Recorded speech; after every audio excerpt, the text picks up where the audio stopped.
오늘 은혜 받으실 말씀은 요한복음 17장 11절에서 17절까지 말씀이 되겠습니다. 요한복음 17장 11절에서 17절까지의 말씀 다 같이 우리 한 목소리로 합독하시겠습니다.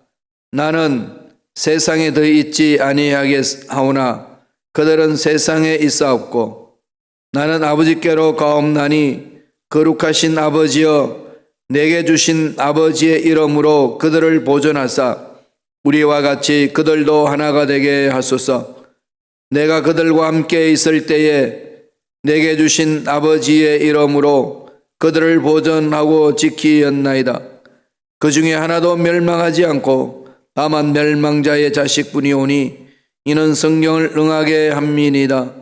지금 내가 아버지께로 가오니 내가 세상에서 이 말을 하옵는 것은 그들로 내 기쁨을 그들 안에 충만히 가지게 하려 함이니이다.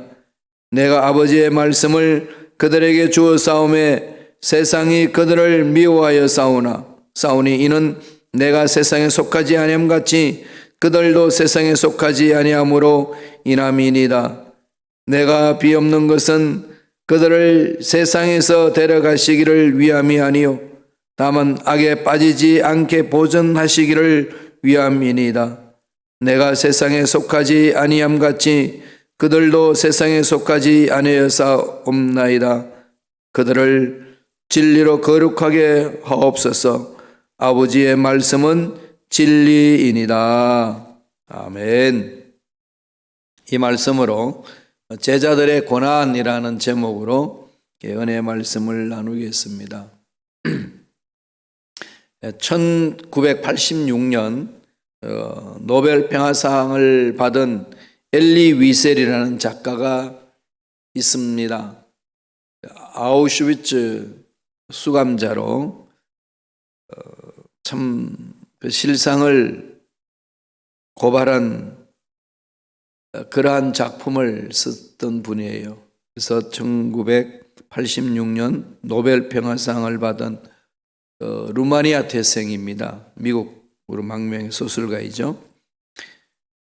그 내용은 인종차별 중심이었고 인권 신장을 위해서 노력한 그런 흔적이 있기 때문에 그러한 결과에 대해서 공로로 노벨 평화상을 받았습니다. 그분이 주로 이제 마음속에 담고 있었던 것은 2차 세계대전 때에 나치 포로 수용소에서 경험한 내용을 평생 마음속에 자리 잡고 있었다고 합니다.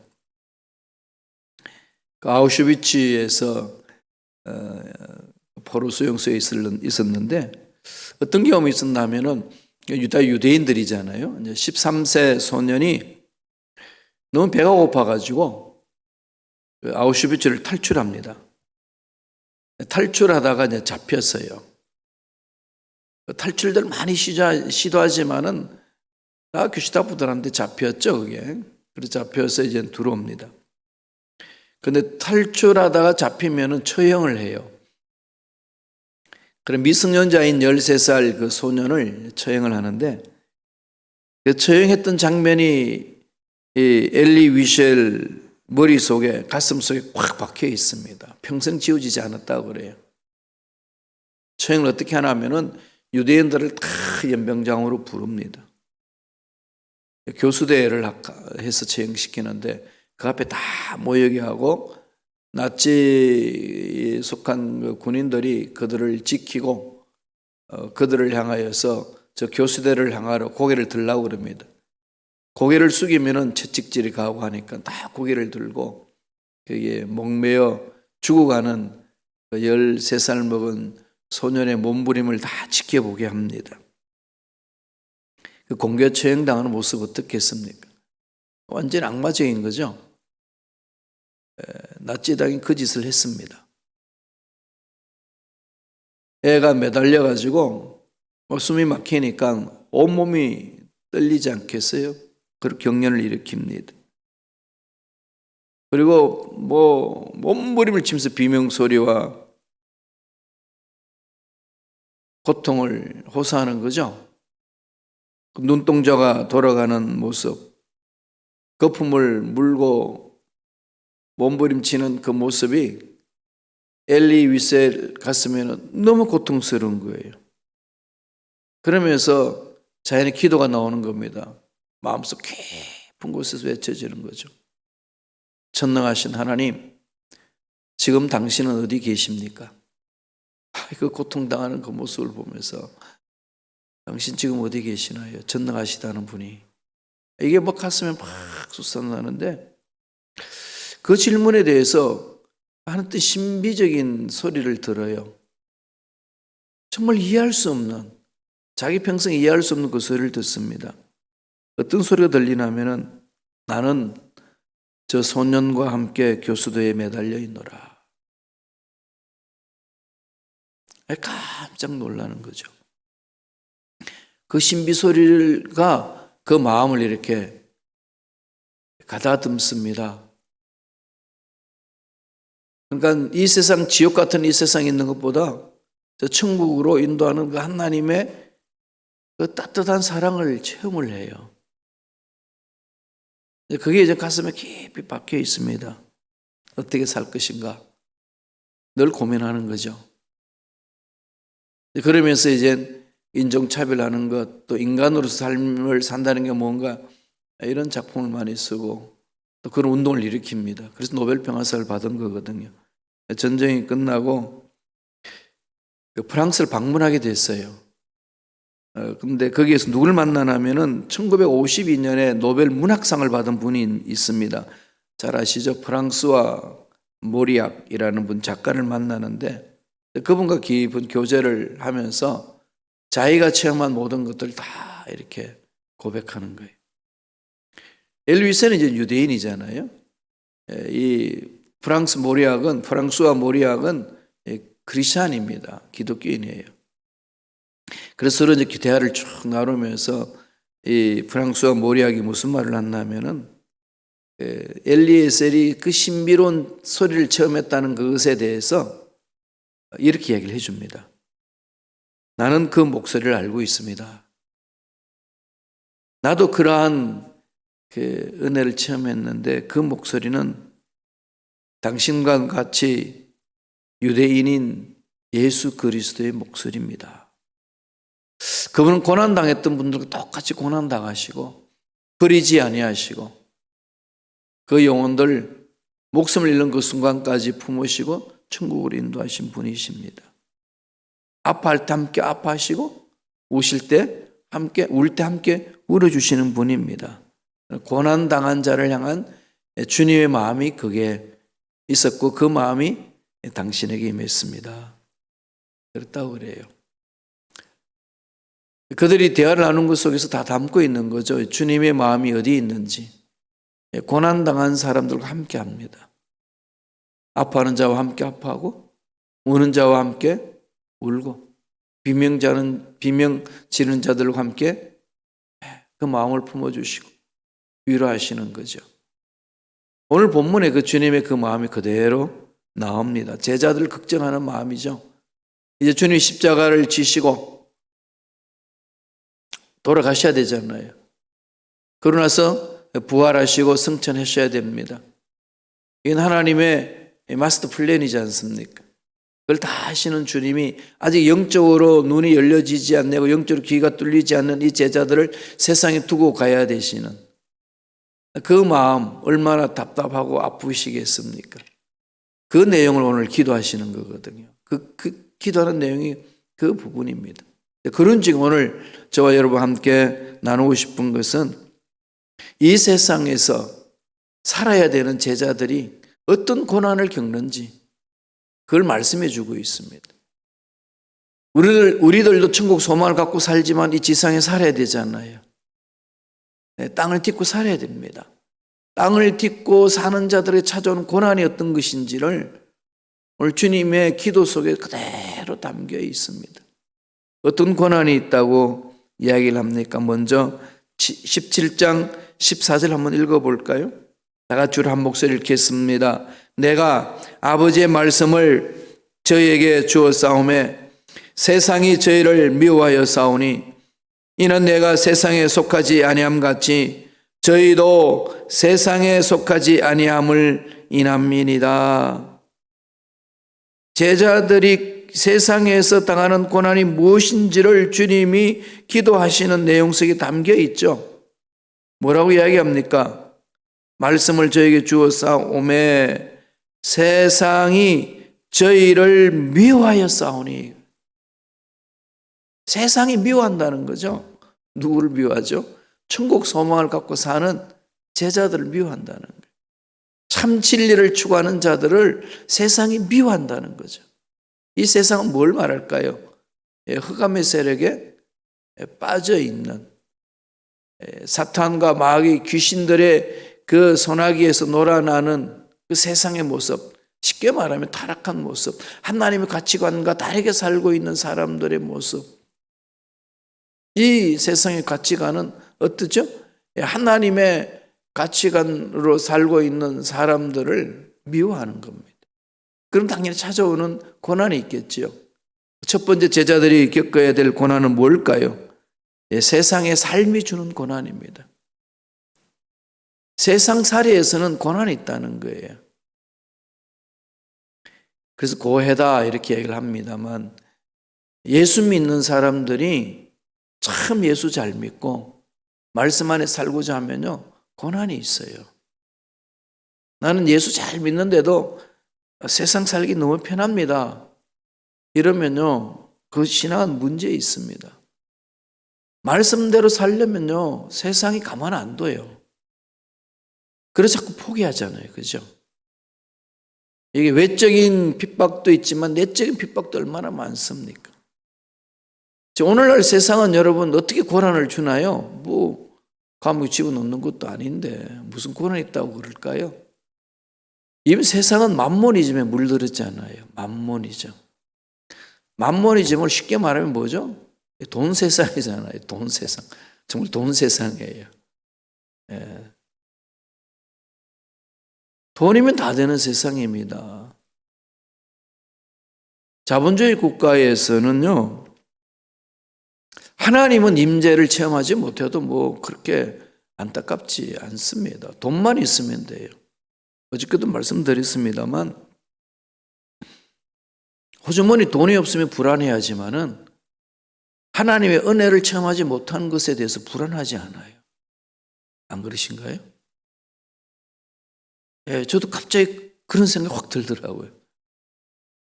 돈이 두둑하면요, 불안하지 않아요. 재밌죠, 그죠?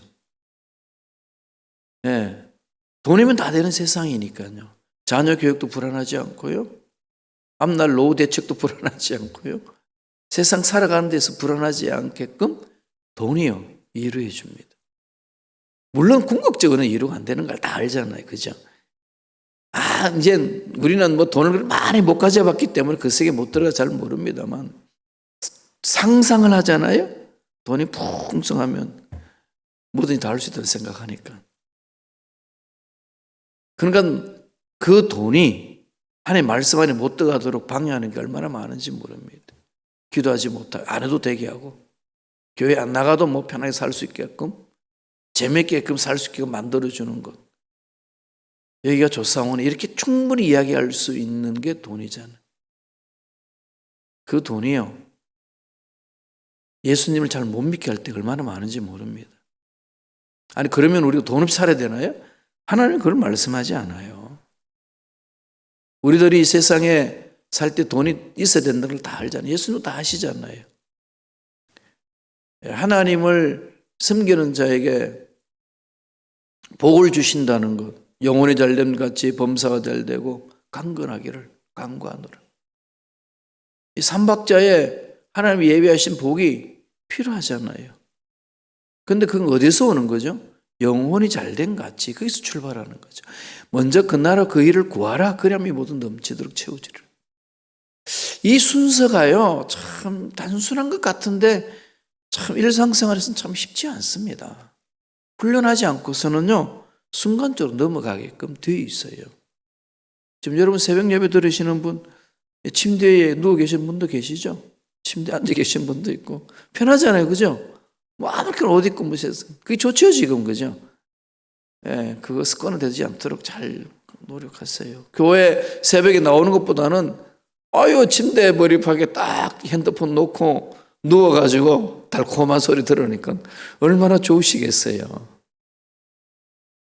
그게요, 내 마음이 자꾸 세상으로 빼앗길 수 있습니다.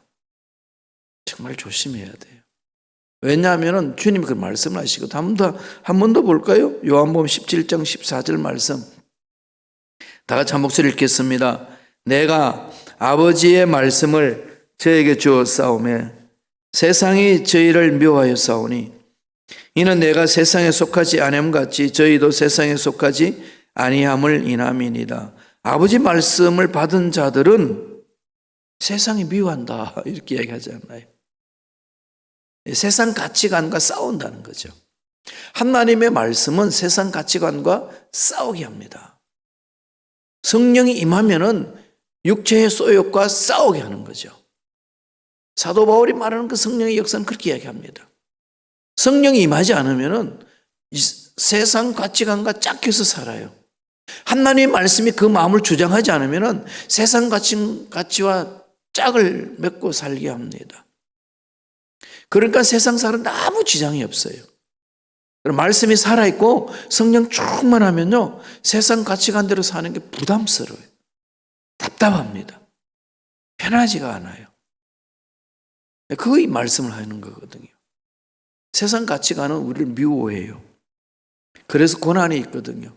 여러분 보세요. 말씀대로 살려고 그러니까 편안하던가요? 아닙니다. 11조만 해도 그렇지 않나요?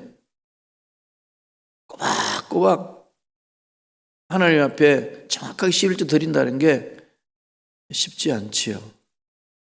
돈 많으면 많을 것 같지만요. 사업하시는 분들은요. 이게 한 달에 10억씩 매출구가 있고 거기 자기한테 넘어오는 것이 5억이 될 때는요. 이게 매달 5천만 불을 넣는다는 게 너무 힘들다는 거죠. 그렇지 않겠어요? 10억 부시는 소출이 10억 되시는 분 1억씩 이렇게 매달 한다는 게 막상 사업하시는 분들은 참 힘들대요. 이게 싸우는 거거든요. 요새처럼 실직자 이게 지금 아무 일도 못하는 게 11조도 못 내잖아요. 그래서 어떤 장로님은 그러셔요. 장로니까 정해놓은 거 11조 어떻게 안 내겠습니까? 그냥 선포하고 냅니다. 결단하시는 분이 계셔요. 근데 그게 쉽지 않죠. 이런 싸움이 일어날 때 찾아오는 고난이 있습니다. 왜 그렇죠? 우리는 세상에 속한 자가 아니고 하나님에 속한 자이기 때문에 그렇습니다. 하나님 나라 사신이잖아요. 땅에 살고 있지만은 이 세상에 속한 자들이 아닙니다. 이 세상을 변화시키는 자들이죠. 그래서 참 예수 믿는 사람으로 인하여서 세상은 변화되는 거예요. 그래서 교회는 뭐 하는 곳이라고요? 변화받는 곳이에요. 교회는 일하는 곳이 아니에요. 일하러 모이는 게 아닙니다. 교회는 변화받는 곳이에요. 예수 믿고 내가 변하면은 남도 변하고 교회도 변하고 모인 사람들이 변하고 그 변화가 뭉쳐서 세상도 변화시키고 가정도 변화시키고 그런 거잖아요. 어떻게 변화되죠? 예수님 말씀이 내 속에 들어와야지. 세상이 나를 거부할 때 흔들리지 않게 가는 거죠. 사도 바울도 유대교에 충실한 일꾼이었지 않습니까? 철저하게 그는 유대인자입니다. 바리새인 중에 바리새인이라고 율법사회 아니겠습니까? 오늘 말하면 최고의 학부에서 신학 박사학위 받은 자예요. 그 유대교에 충실하는 자죠. 그러니까 기독교인들 예수는 그리스도입니다 고백하는 것, 인간은 하나님이십니다 메시아입니다 고백하는 것 들으면 불경한 거니까 그렇게 말한 자를 다 잡아서 핍박해야 되고 죽여야 되는 겁니다. 그렇게 살았어요. 왜? 자기 삶이었으니까. 그건 다메섹 도상에서 요새 다마스커스잖아요. 거기에서 가다가 부활하신 예수님을 만납니다. 만나고 보니까 자기가 살아왔던 것이 틀렸다는 걸 압니다. 180도로 바뀌는 거죠. 예수님 만나면 바뀌어요. 사람 변하기 어렵죠. 정말 쉽지 않습니다. 어렵습니다. 제가 제 자신을 봐도요, 너무 어렵더라고요. 그런데 예수 만나니까 바뀌어요. 제대로 만나면 바뀝니다. 뒤집어지거든요. 그러고 나니까 천국 소망이 가슴에 확 와닿는 거죠. 그래서 자기가 이때까지 살았던 모든 것들을 뭘로 생각하죠? 배설물로 여긴다. 쉽게 말하면 똥으로 여긴다 이거예요. 여러분, 똥을 끌어안고 좋다는 사람이 있나요? 이게 지금 말로 고백하는 것하고 삶으로 체험하는 것하고 다르다는 거죠. 바울은요, 빌립보 교인들에게 이렇게 이야기합니다. 한번 읽어볼까요? 빌립보서 3장 7절에서 8절 말씀입니다. 다 같이 읽겠습니다. 그러나 무엇이든지 내게 유익하던 것을 내가 그리스도를 위하여 다 해로 여길 뿐더러 또한 모든 것을 해로 여김은 내 주 예수 그리스도 예수를 아는 지식이 가장 고상함을 인함이라. 내가 그를 위하여 모든 것을 잃어버리고 배설물로 여김은 그리스도를 얻고. 그리스도를 얻는 것이 최고의 가치라는 거죠. 하나님 나라의 것을 바라보는 게 최고의 가치라는 거죠. 정말 제대로 만났잖아요. 이 세상의 것들은 배설물 여겨지는 겁니다. 이건 천국 소망을 가진 자만이 고백할 수 있는 거예요. 형식적으로는 안 됩니다. 만나야 돼요. 우리가 예수를 만나면 세상이 우리를 괴롭히지만 그런 두려워하지 마세요. 이미 예수님은 이겼습니다. 뭐라고 말씀하시나요? 요한복음 16장 33절 보실래요? 다 같이 우리 한 목소리 읽습니다. 이것을 너희에게 이르면 너희로 내 안에서 평안을 누리게 하려 함이라. 세상에서는 너희가 환난을 당하나 담대하라. 내가 세상을 이겼노라 하시니라. 이미 예수님은 세상을 이겼습니다. 이긴 이 게임에서 우리는 싸우고 가는 거죠. 이미 이긴 거예요. 이미 이긴 것을 바라보고 가잖아요. 좀 힘들고 어렵다 그래도 그건 문제가 안 된다는 거죠. 끝은 이긴 거니까. 이미 이긴 싸움이에요. 이걸 자꾸 거리셔요. 힘들고 어릴 때마다 절망 같은 상황에 놓여 있을 때마다 어떻게 될지 모를 때마다 이것을 자꾸 바라보세요. 예수님이 이미 이기셨다. 이기신 분이다. 이긴 싸움을 싸우는 거 아니겠습니까? 고난은 주님이 바라보는 눈으로 바라봐야 되는 거예요. 두 번째로 제자들이 고난에 대해서 이렇게 말합니다. 15절이에요. 요한복음 17장 15절 다 같이 읽겠습니다. 내가 비 없는 것은 저희를 세상에 데려가시기를 위함이 아니요 오직 악에 빠지지 않게 보전하시기를 위함이니라. 예수님이 십자가에 지시고 소천하시고 부활 성천하셔야 되잖아요. 그러면 주님이 부활 성천하시는 그 자리에 당장 그들도 데려가시옵소서가 아니라 남겨둬야 된다는 거죠. 왜? 할 일이 있으니까. 생명이 있다는 것은 사명이 있는 거잖아요. 예수 믿는 순간에 미션이 있거든요. 그렇게 놔두니까 세상은 자꾸 악하니까 악한 세상이 말씀을 받은 자를 미워한다는 거죠. 그럼 고난이 온다는 겁니다. 그럼 그들 어떻게 해야 되겠습니까? 기도할 때 내용이 뭐라고 그러죠? 예, 이 세상에 남아 있는데 악에게 빠지지 않도록 보존하게 하시기를 원합니다. 하나님, 그들이 악에 빠지지 않도록 보존해 달라는 거죠. 그런 어떤 고난이 있다는 거죠? 예, 악에 대항하는 고난. 악을 대항할 때 찾아오는 고난. 여러분, 진리를 바라보고 진리 안에서 멈출 수 없잖아요. 두 번째 주시는 메시지는 뭔가요? 예수님은 말씀하시기를 악에 대항하는 고난에 대해서 제자들이 당할 이 고난이 있습니다. 예. 예수 하나님의 말씀은 진리잖아요. 진리 안에 거하는 자는 자유함이 있습니다. 그런데 진리 안에 거하지 못하도록 만드는 죄의 악이 임했거든요. 이 세상은. 자꾸 타협하죠. 눈 감고 가. 그건 아니야 라고 말하면은 그 아니라고 말했을 때 찾아오는 고난이 있습니다. 그런데 이걸 아니라고 말 못하니까 그건 묻혀서 가는 거죠. 왜 말 못하죠? 찾아올 손해, 나한테 당할 위협 이런 걸 생각하면 포기해버린다는 거죠. 그러나 참 진리 안에 가면은요 악에 대항을 합니다. 악에 대항을 하게 되면 고난이 있다는 거죠. 이런 세상에 살아가는 제자들이 경험해야 될 그 고난, 주님은 그 제자들이 당할 고난을 바라보시고 아파하시는 거죠. 기억하세요. 우리 주님 우리와 함께 이 고난을 바라보시고 아파하시고 위로하고 계십니다. 세상에 남은 자들이 살아있는 동안은 고난이 있다는 걸 말씀하는 거죠. 어떤 영성학자는 그랬습니다. 인간의 영성은 도자기와 같다 그랬어요. 아무리 정교하게 예쁘게 만들어도 그 도자기가 도자기 되려면 어떻게 되죠? 불구덩이 속에 들어갔다 나와야 돼요. 그래야 도자기가 되죠. 어떤 온도에서 구웠느냐에 따라서 도자기 가치가 달라지잖아요. 견고할수록 더 구덩이 속에서 그냥 처박혀 있습니다.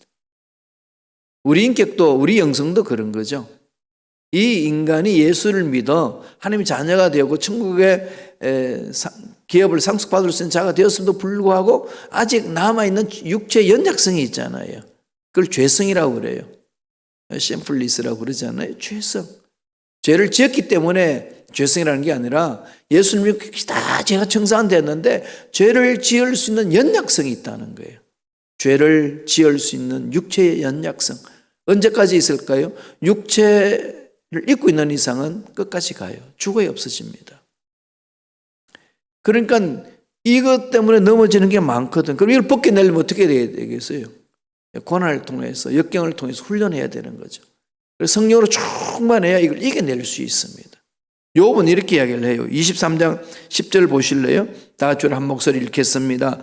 나의 가는 길을 오직 그가 아시나니 그가 나를 단련하신 후에는 내가 점검같이 놓으리라. 하나님이 기뻐하시는 형상으로 다듬기까지는 단련함이 있다는 거죠.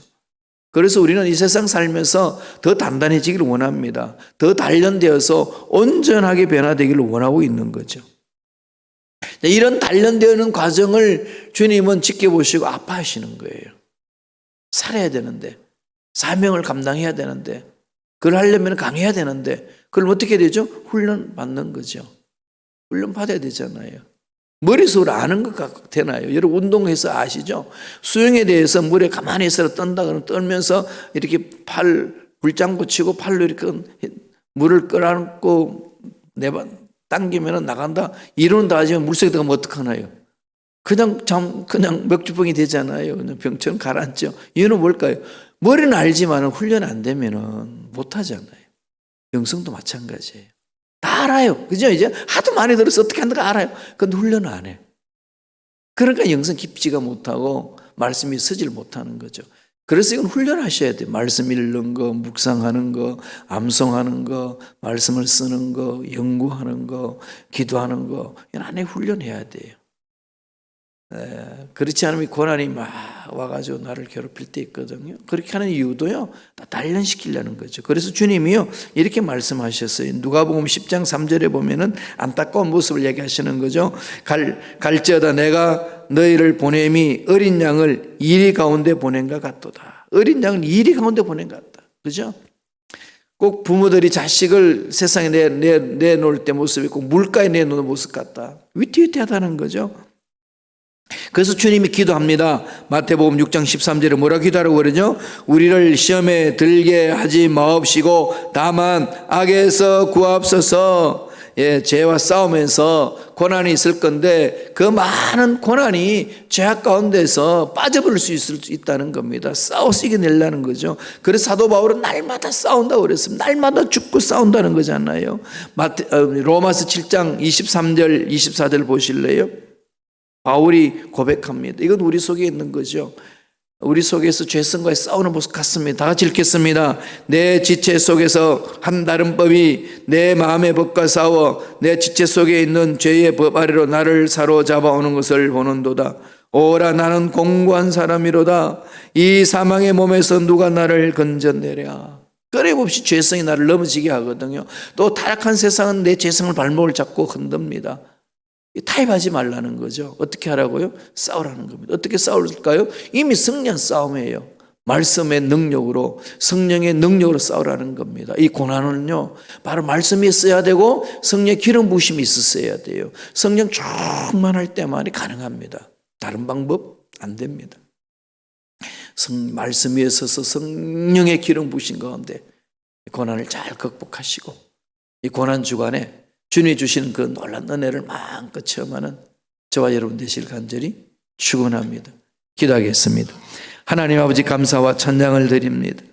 오늘도 우리에게 귀한 생명을 허락하여 주셔서 하나님 은혜 속에 들어오게 하시고 말씀을 마음판에 새기게 하시고 말씀에 있어서 성령 충만하여 죄와 싸우고 악과 싸우고 그래야서 하나님의 뜻을 이루어드는 일꾼으로 살아갈 수 있도록 은혜를 허락하여 주시니 감사와 찬양을 드리옵나이다. 예수 이름으로 면오니 하나님의 자녀들이 말씀 안에 서지 못하고 믿음으로 서지 못하도록 하나님의 음성 듣고 순종하지 못하도록 괴롭히는 모든 흑암의 세력들은 떠나갈지어다 사라질지어다. 자녀들 앞날을 주여 붙들어 주시고 성령으로 역사하여 주옵소서. 하는 일들마다 성령 인도를 받고 잘 감당할 수 있도록 역사하여 주옵소서. 예수 이름으로 면오니 육체에 있는 모든 질병은 떠나갈지어다. 취함을 받을지어다. 연약한 육체는 강함을 입을지어다. 몸살 감기는 깨끗하게 취함을 받을지어다. 기침 감기도 취함을 받을지어다. 암세포는 떠나갈지어다. 녹내장, 백내장, 고혈압, 저혈압, 당뇨병 예수 이름으로 명하노니 취함을 받을지어다. 목 디스크, 척추 디스크도 깨끗하게 나음을 입을지어다. 앞날에 좋은 일들이 일어날 줄로 믿습니다. 성령님 역사하여 주옵소서. 은혜 감사 예물 드립니다. 예물 드린 손길 기억하여 주시고 30배, 60배, 100배 놀란 복이 넘쳐나는 손길들에게 성령님 강하게 역사하여 주시옵소서. 감사하고 예수님의 이름으로 축복하며 기도드리옵나이다. 아멘. 하늘에 계신 우리 아버지여 이름이 거룩히 여김을